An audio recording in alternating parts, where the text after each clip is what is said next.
Hello दोस्तों, मैं हूं पांडे सर के प्लेटफॉर्म से कपिश पांडे। दोस्तों, ये UGC net, JRF, all PGT economics, जितने भी आपके केवीएस से लेकर UP PGT, UP TGT, Jharkhand PGT, Bihar PGT, Eklavya model resident school, जो भी ये क्वेश्चन मैं लेकर आया हूँ।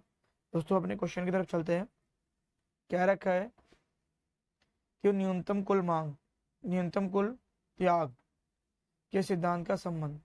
तो दोस्तों, मिनिमम जो टोटल सेक्रीफाइस है, इसका जो संबंध है, इसमें मतलब ये होता है कि दोस्तों जो टैक्स पे कर रहा होता है और जो जो गवर्नमेंट सेक्टर से जो हमें प्रॉफिट मिलता है, उनके बीच का जो अंतर होता है, उसकी एक डेफिनेशन दी गई है। कह रहा है कोई भी पर्सन जो टैक्स देता है तो कितना रेट ऑफ इंटरेस्ट देता है, वो भी तय करना पड़ता है। गवर्नमेंट सेक्टर को कितना लाभ रिसीव होता है, वो हमें देखना होता है, यानी वो कितना प्राप्त कर रहा होता है। तो ये जो टैक्स है वो प्रगतिशील प्रणाली पे भी होता है या प्रतिगामी प्रणाली पर, दोनों पर डिपेंड करता है। ठीक है। तो दोस्तों, ये न्यूनतम मांग को न्यूनतम कुल त्याग का सिद्धांत हमारे पीगू प्रोफेसर ने दिया है। ठीक है, अर्थशास्त्री है हमारे। वर्तमान में राष्ट्रीय जनसंख्या आयोग किसके अधीन होता है? तो दोस्तों, वर्तमान में राष्ट्रीय जनसंख्या आयोग, जो इसके चेयरमैन है, वो हमारे पीएमजी होते हैं। और ये अधीन किसके अंडर में होता है? Health and family social welfare ministry के अंडर में आता है। ठीक है, स्वास्थ्य एवं परिवार कल्याण मंत्रालय। अगला क्वेश्चन है दोस्तों, क्या रखा है? सही कथन कौन सा है? कह रहा है मांग की लोच से कर विवर्तन का सीधा संबंध होता है। मांग की लोच से कर विवर्तन का प्रतिलोम संबंध होता है। पूर्ति की लोच से कर विवर्तन का प्रतिलोम संबंध होता है, या उपयुक्त में से कोई नहीं। तो दोस्तों, पहले मैं आपको बताना चाहूँगा कि इसका जो रिलेटिव संबंध है वो क्या होता है। इसमें कह रहा है कि मांग की जो लोच से कर का विवर्तन सीधा संबंध होता है, क्योंकि जो वस्तु की मांग की लोच है, यानी जो ईडी है, वो अधिक लोचदार होती है, यानी मोर देन वन होती है। क्योंकि इसका जो झुकाव होता है, यानी कि जो कर्व होता है, वो सेलर की तरफ होता है। यदि मांग बेलोजदार होगी तो वो एसेंशियल जो गुड्स है उसके संदर्भ में तो कर का जो झुकाव होगा, वो यानी टैक्स जो पे होगा वो कौन करेगा? बायर करता है, यानी कि खरीदने वाला। तो वस्तु की मांग प्रगति यदि पूर्णतः यानी परफेक्ट इलास्टिसिटी होगी तो टैक्स का संपूर्ण भार विक्रेता पर होगा। और यदि वो पूर्णतः लोचदार होगी तो यानी कि वो किस पे होगा? टैक्स बायर पे होगा। तो ऑप्शन मिल भी क्या होगा दोस्तों? फर्स्ट। अगला क्वेश्चन है, यदि किसी उत्पाद पर या एक मुक्त कर लगाया जाए तो इसे कर का पूर्ण विवर्तन संभव कहेंगे या आंशिक विवर्तन संबंध कहेंगे? विवर्तन संभव नहीं है।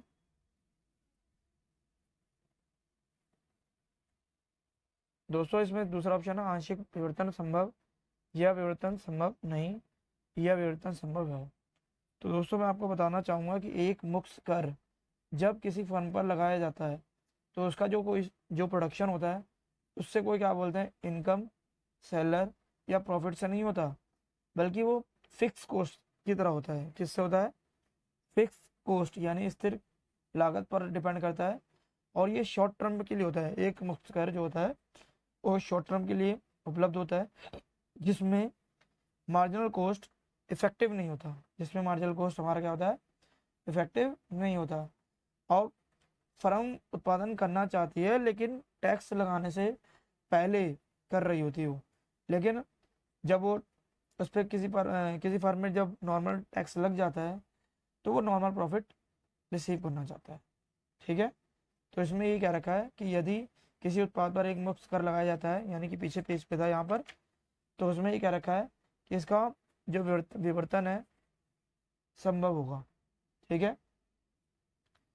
यदि मांग की लोच पूर्णतः पूर्ति की लोच से कम हो कर दी जाए, यदि का कर का कर यदि का भार, यानी कर का भार लिखा है, कर का भार, कर का भार, यदि कर का भार क्या होगा?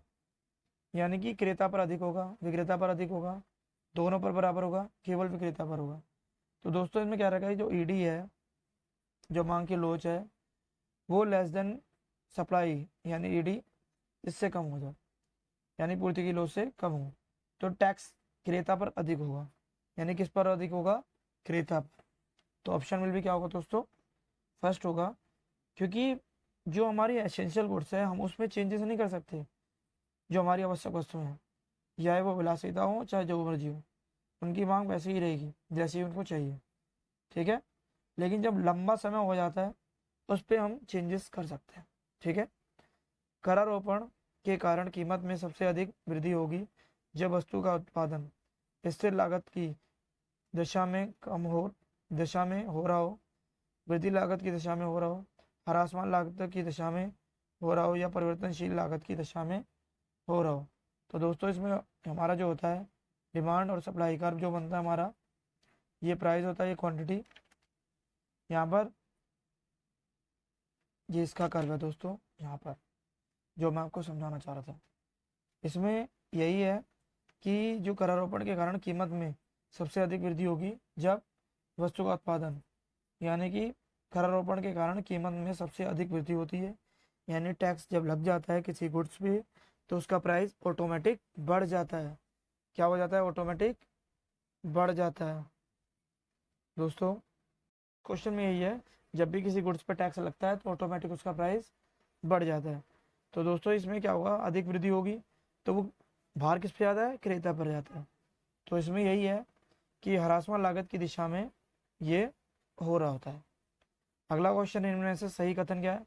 स्फीति की स्थिति में अतिरिक्त बजट की नीति होनी चाहिए। क्षतिपूर्ति पूरक राजकोषीय नीति के द्वारा मुद्रास्फीति होनी चाहिए, उसके दुष्प्रभाव को नियंत्रित किया जाता है। क्षतिपूरक को राजकोषीय नीति के द्वारा मुद्रा संकुचन के या उपयुक्त सभी।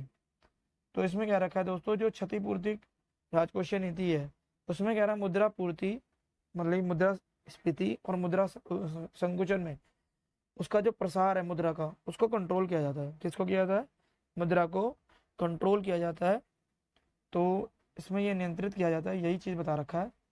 तो दुष्प्रभाव को नहीं किया जाता, इसको कंट्रोल किया जाता है, ठीक है।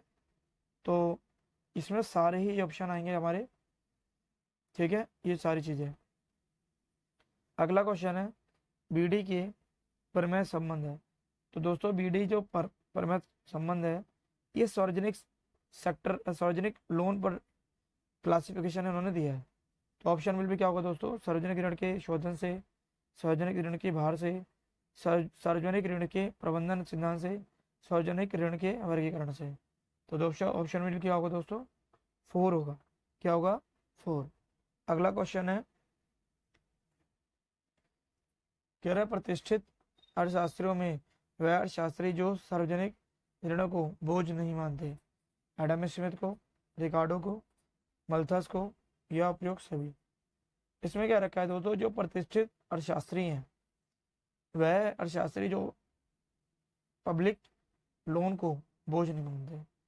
ये दोस्तों जो ये मल्थास को छोड़कर बाकी ये दोनों ने क्या बोलते हैं, मानते हैं कि सार्वजनिक ऋण सरकार लेती है, एडम स्मिथ और रिकार्डो। तो इसमें ऑप्शन में क्या होगा दोस्तों? सी, क्योंकि जो नहीं मानते हैं उनका बताना था, ठीक है। अगला क्वेश्चन है, बुरी मुद्रा अच्छी मुद्रा को चलन से बाहर कर देती है, यह कथन या नियम गोसेन का नियम है, ग्रेशियम का नियम है, जीवाश का नियम है, या उपयोग में से कोई नहीं। तो दोस्तों जो बुरी मुद्रा अच्छी मुद्रा को चलन से बाहर कर देती है, इसमें ये ग्रेशियम का ही नियम है, सेकंड ऑप्शन है। क्योंकि ये ऐसे अर्थशास्त्री थे कि नई मुद्रा जो प्रचलन प्रणाली के में आती है तो वो मुद्रा प्रचलन के बाद भी पुरानी मुद्रा की भूमिका जो अर्थव्यवस्था में अधिक बनी रहती है, ठीक है। अगला क्वेश्चन है, फिशर ने समीकरण MU + MV में M व्यक्त करता है, वैधानिक मुद्रा को, साख मुद्रा को, उपयुक्त दोनों को, या में से कोई नहीं। तो इसमें दोस्तों जो फिशर M है, M यानी M, ये हमारा फॉर्मूला होता है इसका, P = MV + MV'/T। तो जो P होता है ये नॉर्मल प्राइस होता है, M हमारा वैधानिक होता है, लीगल मनी होता है, और वी होता है वो हम स्टैच्यूटरी मनी वेलोसिटी होता है, और एम डैश होता है क्रेडिट साख यानी कि क्रेडिट मनी साख मुद्रा, और वी डैश होता है क्रेडिट मनी को संचालन करना, और टी क्या होता है क्वांटिटी गुड्स एंड सेवाओं की, गुड्स एंड सर्विस की। तो ऑप्शन में भी क्या होगा दोस्तों, फिशर ने समीकरण दिया है, एमएमआर क्या है वैधानिक मुद्रा। अगला क्वेश्चन है, राष्ट्रीय किसान नीति की घोषणा की गई नवंबर 2007, नवंबर 2005, नवंबर 2009, उपयुक्त में से कोई नहीं। तो दोस्तों राष्ट्रीय कृषि नीति की जो घोषणा की गई 26 नवंबर 2007 को इसकी घोषणा की गई थी। ठीक है, तो ऑप्शन में क्या होगा दोस्तों, नवंबर आ रहा है तो नवंबर 2007 ही आएगा, अगर डेट आए तो 26 नवंबर। ठीक है, तो ऑप्शन में क्या होगा दोस्तों फर्स्ट। अगला क्वेश्चन है, मुद्रा को परिमाण सिद्धांत को के संदर्भ में निम्न में से सही कथन है। फिशर ने केवल मुद्रा को मांग पक्ष पर विचार किया है। मार्शल ने केवल मुद्रा की पूर्ति पक्ष पर विचार किया है, या फिशर ने मुद्रा की मांग एवं पूर्ति दोनों पर किया है, या मार्शल ने मुद्रा की मांग और पूर्ति दोनों पक्षों पर विचार किया है। तो दोस्तों ये प्रोफेसर फिशर हैं जिन्होंने मुद्रा परिणाम सिद्धांत के संदर्भ में केवल मुद्रा को यानी केवल मुद्रा के विनिमय माध्यम को कार्य पर यानी जो टोटल वर्क है उस पर फोर्स किया है। इन्होंने मुद्रा की मांग और विनिमय के लिए ये दोनों पर फोर्स किया है। तो ऑप्शन में भी क्या होगा दोस्तों, केवल मुद्रा की मांग और उसके फेवर में ही उन्होंने बोला है। तो ऑप्शन में भी क्या होगा दोस्तों फर्स्ट। अगला क्वेश्चन है,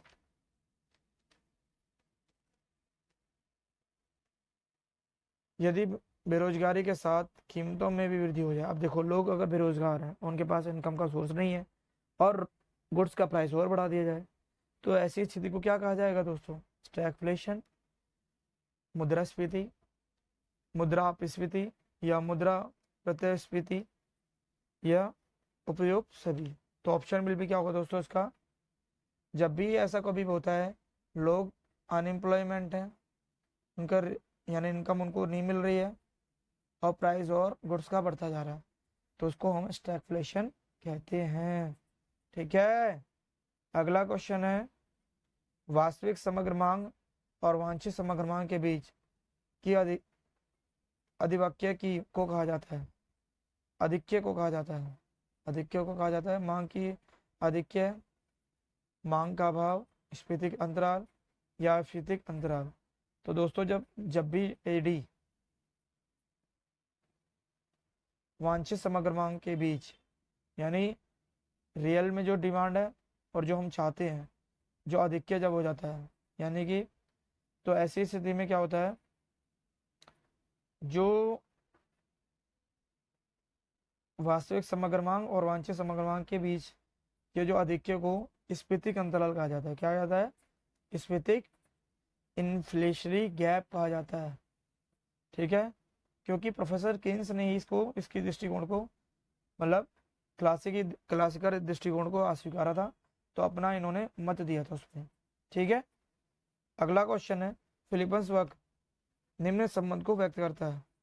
तो दोस्तों बेरोजगारी एवं कीमत में परिवर्तन, बेरोजगारी मजदूरी में परिवर्तन, बेरोजगारी एवं स्फीति एवं आय में। तो दोस्तों इसमें यही क्या रखा है, फिलीपींस वर्ग जो वक्र है वो इस टाइप का होता है हमारा। ठीक है, जिसमें मजदूरी रेट ऑफ वेजेस होता है, यानी मजदूरों की दर होती है इसमें, उसमें चेंजेस किया जाता है, और यहाँ बेरोजगारी होती है।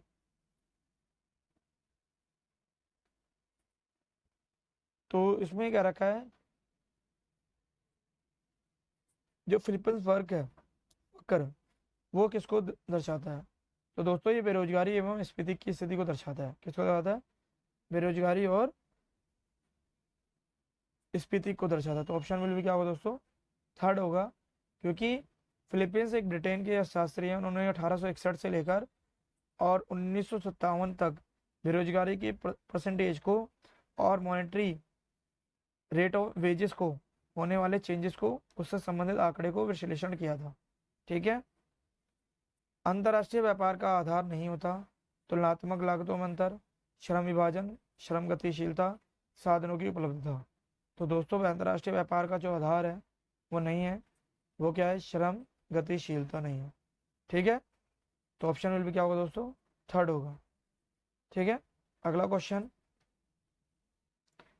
अंतर्राष्ट्रीय पुनर्निर्माण एवं विकास बैंक, इंटरनेशनल रिकंस्ट्रक्शन या एवं डेवलपमेंट बैंक, एशियाई विकास डेवलपमेंट होता है, एशियाई विकास बैंक, वर्ल्ड बैंक, अंतर्राष्ट्रीय बैंक या IMF, इंटरनेशनल मॉनेटरी फंड।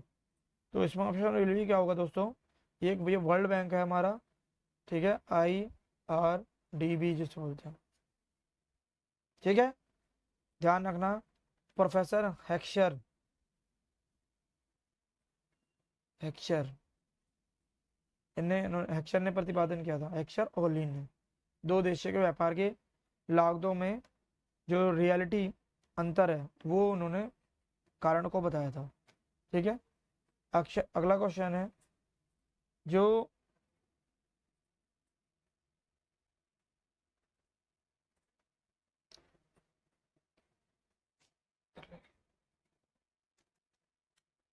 दोस्तों ये जो हेक्सर है, हेक्सर वाला यहाँ पर है। मैं अगला क्वेश्चन मैंने इसमें बोल दिया, मिक्स कर दिया। कह रहा है हेक्सर ओलिन सिद्धांत के संदर्भ में गलत कथन है। कह रहा है साधन लागत, साधन गहनता प्रतिलोम वांछनीय होता है।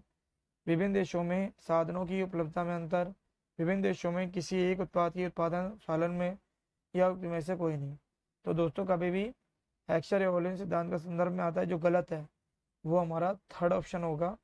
इसमें क्या रखा है कि विभिन्न देशों में किसी एक उत्पाद के उत्पादन फलन में से होता है। तो ध्यान रखना, इसमें लागत जो तुलनात्मक व्यापार में लागतों में अंतर होता है। ठीक है, और उनके कारण भी होते हैं। पहला तो होता है जहाँ से वो प्रोडक्शन होता है तो प्राइस में प्राइस रिलेटेड होता है, और दूसरा होता है जब प्रोडक्शन किया जाता है तो जो फैक्टर कॉस्ट से रिलेटेड होता है, अलग अलग होते हैं। दरिद्रता का विकास की अवधारणा संबंधित है अमर्त्य सेन से, जगदीश भगवती से, या गुरनान मिडाल से, या फेडरिक लिस्ट से। तो दोस्तों इसमें ऑप्शन जो होगा दरिद्रता का विकास की अवधारणा, ये कह रहा है पूंजी की कमी यानी कैपिटल में कमी होना, फिर प्रोडक्शन में भी ऑटोमेटिक अपने आप कमी हो जाना, फिर इनकम में भी कमी होना, और फिर आएगा लो लाइफ लेवल, यानी कि जो स्टैंडर्ड ऑफ लिविंग है वो हमारा लेवल हमारा क्या रहेगा, वो भी कम रहेगा, और सेविंग भी फिर क्या होगी हमारी, कम होगी, और फिर दोबारा से हम कैपिटल में निवेश जो करेंगे वो क्या करेंगे, कम करेंगे। तो दरिद्रता का विकास की अवधारणा ये इसी से रिलेटेड है, और ये जगदीश भगवती ने दिया था। दोस्तों वीडियो अच्छी लगी हो तो लाइक और सब्सक्राइब करके शेयर जरूर कर देना। Thank you.